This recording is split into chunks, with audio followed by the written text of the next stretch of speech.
دوسری چیز جس سے جنازہ شان والا ملتا ہے، عزت والا ملتا ہے، پروٹوکول والا ملتا ہے، آنر والا ملتا ہے، کہ انسان دین کے لیے سروسز دیتا ہو، خدمات پیش کرتا ہو، دین کے لیے محنتیں کرتا ہو، دین میں بالخصوص دین پڑھنے کے لیے، دین پڑھانے کے لیے، مسجد کے لیے، مدارس کے لیے، خیر کے کاموں کے لیے، نیکی کے مراکز کے لیے یقیناً تاریخ میں مثالیں بھری پڑی ہیں۔ جس نے بھی اپنا رشتہ دین اور دین والوں کے ساتھ لگایا، اللہ نے اس کے جنازے کو شان سے اٹھایا۔ یہ عہد نبوی ہے اور مسجد نبوی ہے۔ دنیا والوں کو نہ بھی پتہ چلا تو اللہ تو جانتا ہے نا۔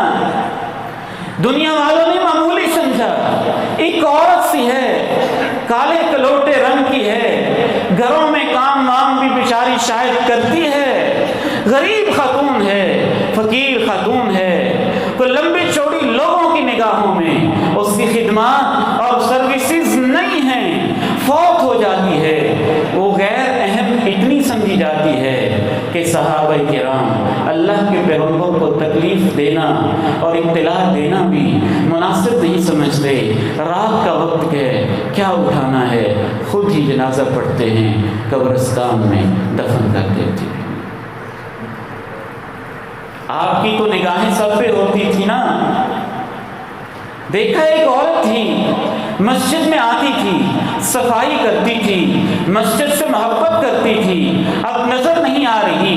پوچھا وہ جو محجن ہے، محجن ہے، امام ابن حجر نے لکھا اس کا کام کیا ہوتا تھا؟ مسجد سے لکڑیاں اٹھا دینا، تنکے اٹھا دینا، صفائی کر دینا، جتنا وہ بیچاری کر سکتی تھی دین کے لیے اتنا پیش کر دینا، محبت کے ساتھ، شوق کے ساتھ۔ نظر آتا تھا یہ اس کی زندگی کا ایک شوق ہے، اس کی زندگی کا مشن ہے۔ غریب خاتون تھی اور تو کچھ کر نہیں سکتی تھی، بس اتنا ہی کر سکتی تھی۔ آپ نے پوچھا اس عورت کا کیا ہوا؟ صحابہ نے کہا وفات پا گئی تھی، رات کا وقت تھا، ہم نے آپ کو تکلیف دینا مناسب نہ سمجھا، جنازہ پڑھا، اس کو دفنا دیا۔ فرمایا دلونی علی قبرہا، وہ عورت معمولی نہیں تھی، آؤ مجھے بتاؤ اس کی قبر کہاں ہے۔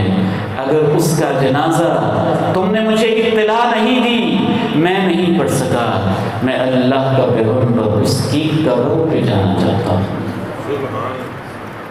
قبر پہ جنازہ پڑھایا، صفیں بنائیں، جنازہ پڑھایا، اور پھر آپ نے ارشاد فرمایا کوئی انسان فوت ہو مجھے اطلاع دے دیا کریں، جب میں اللہ کا پیغمبر دعا کرتا ہوں تو میری دعا کی وجہ سے ان هذه القبور مملوءۃ ظلما، ان قبروں میں اندھیرے ہوتے ہیں، جب میں دعا کرتا ہوں تو میری دعا سے اللہ ان کو نور سے بھر دیتا۔ پتہ چلا مسجد سے محبت، دین سے محبت، دین والوں سے محبت، وہ کسی درجہ کی ہو، وہ